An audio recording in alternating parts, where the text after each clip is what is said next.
રોજ સવારે ઉઠીને આપણે એક જ જગ્યાએ જવાનું હોય જેની તમને બધાને ખબર જ છે. તો એઝ યુઝ્યુઅલ આપણે પહોંચી ગયા આપણા અડ્ડા ઉપર અને થઈ ગયા રેડી અને લાગી ગયા આપણા રોજબરોજના કામકાજમાં. આજે તો ખબર નહીં કંઈ કામ કરવાની એટલી ઈચ્છા જ નહોતી થતી અને ઉપરથી આ મેડમ જુઓ, જ્યારે કેમેરો ખોલું ત્યારે પોતાનું મોઢું જ છુપાવી લે.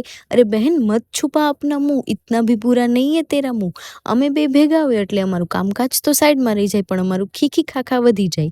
એ પછી તો આપણો લંચ ટાઈમ થઈ ગયો અને આપણે મસ્ત જમી લીધું અને ખાઈ પીને પાછા આપણને કામે લગાડી દીધા. અને એ પછી ઉપર આવીને જોયું તો અહીંયા તો સાફ સફાઈ અભિયાન ચાલતું હતું અને આ મેડમ એનું જે પરફ્યુમ હતું એનું પ્રમોશન કરતા હતા, જેનું નામ હતું બાવરી રિયા. એ પછી આજકાલના ટેણિયાઓ જો ભાઈ વિડીયો કોલિંગમાં વાત કરે હે. આ ટેણી એની ફ્રેન્ડને પૂછતી હતી કે ભાઈ તે જમ્યું કે નહીં. ભાઈ અમે તો નાના હતા ત્યારે અમને આવી તો કાંઈ ખબર ન પડતી, અમે તો ટાયર ને ગરિયા જ ફેરવતા. એ પછી આ મેડમ કે તું મારો આ ફોટો જોઈને વખાણ કરી દે. પછી મેં થોડા ઘણા એના વખાણ કરી દીધા અને આપણને લાગી ગઈ હતી ભૂખ એટલે ખાઈ પીને આપણે ચાલીએ આપણા ઘર તરફ. તો મળીએ કાલના બીજા મિની વ્લોગમાં. તબ તક કે લીએ બાય બાય.